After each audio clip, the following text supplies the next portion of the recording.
So the evolution of your character on this season has really taken a dramatic turn. You're now siding with Pike. What can you tell us about the story development and how you felt about the way your character's been moved? Look, I'm happy that Bellamy took a stand. I mean, it's an interesting place to come from because, I mean, Pike was elected in a landslide. People seem to forget that. He was elected by everyone. So, Bellamy's just following suit as he's always done, basically. Though the measures at which Pike goes through are a little extreme for Bellamy. But as the season's been going on, in episode 8, you start to see cracks forming, and what they, episode 9, which I think is coming out this week, will show, where his loyalty really lies. I think he's always kind of had one foot in with Pike, not necessarily wholeheartedly, even though he was part of the people that went out and massacred the 300 grounders. He was also out there and trying to save the survivors and spared injured as well. I think there's, in terms of character development, I think that, it kind of rings true to who he was. And it's just not necessarily, for lack of a better term, has, his side of the story hasn't been explained as much as I would have liked. But, playing the character, I have to work to make it work. So, yeah. I mean, I enjoy it. I enjoy playing it. There's a real moral dilemma because you have issues with the way Pike wants to just slaughter every grounder, and you know that that's not always right, but you've chosen his side, and you kind of have to come to terms with. Yeah, well, I guess it's to kind of boil it down, it's a matter of whether you're going to fight for your people or let somebody else dictate you as to what to do, and that's the 12 clowns, the grounders are kind of saying you can be part of us if you follow these rules. Whereas Pike is actually saying we want to be a self-sustained nation, we want to grow our own crops, we want this land and you can't come in. Which isn't, in terms of a political landscape, isn't that different to what happens nowadays. For most of his life, Bellamy has been in charge of looking after Octavia. Now that she no longer is in, how has that changed her? I don't think he necessarily sees it that way. He has definitely seen her grow, but I mean, I'm the youngest of 4, and even though I'm an adult, I still turn to my older siblings for help. And I don't think that you ever feel like you're never responsible for a family member. I've not lived with my parents for a long time, but I still feel responsible for them and them for me. So I think there's still some residual feeling of that. But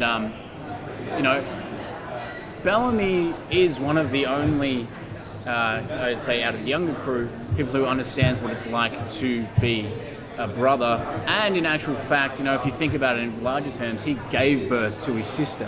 He's been there since day one. They didn't have a father. So Bellamy's also a father figure to Octavia. That's the way I see it. So in terms of being an adult or a parent, I think at some point you have to let them go and make their own choices. They're both, it's a lot of responsibility to bestow upon a young child and say, you're still a child, but you have to be an adult for this person. So they're both making mistakes. I can't say either one's right or wrong. So, yeah.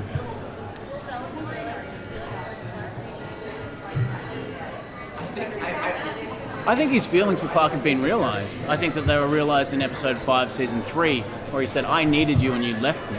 They had such a loyalty and such a strength together, and then she chose to go with Lexa as opposed to backing Bellamy in episode 3, season 3. They've been realised. He knows that he needs her, and he knows that, he functions much better when she's around. So in terms of those feelings being realised, yes. And for me, that's as far as I see it. But, I don't write the show. So, yeah.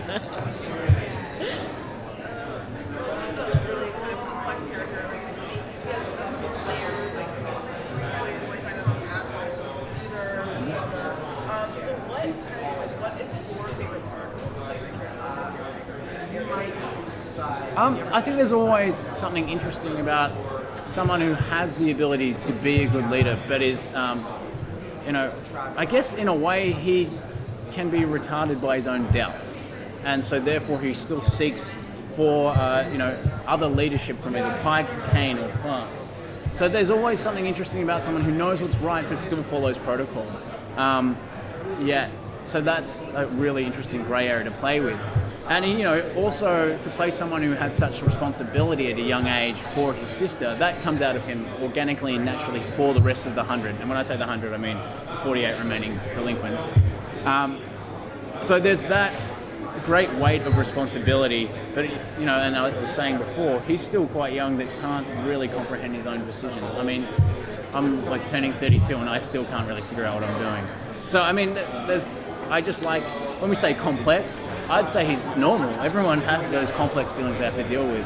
So playing the realness in the situation is probably my favorite part of him, is taking. That's the beauty of science fiction, is that it's in a heightened reality, but it's all about what is truthful to the character at the time. But yeah, he is definitely conflicting, at the opposite ends of power and leadership and responsibility, which is interesting for me to play. Is there anything in upcoming episodes that you filmed already that haven't aired that you're excited for fans to see about your character?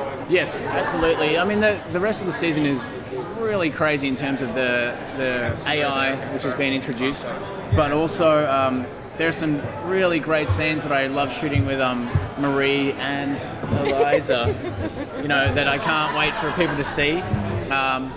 And everyone else is doing such incredible work, and we have such an amazing DOP.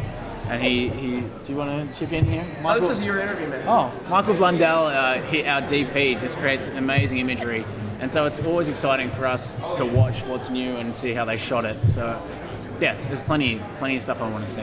Well, I've been so excited about this season. It's been really great. I love it that it's so dark this season. Thank you. Yeah. Thank you. Yeah. No worries. Thank you, guys. I'll take over. All right. Hey, how are you? Hi, good. Nice to meet everyone. Hi. How are you? Nice to meet you.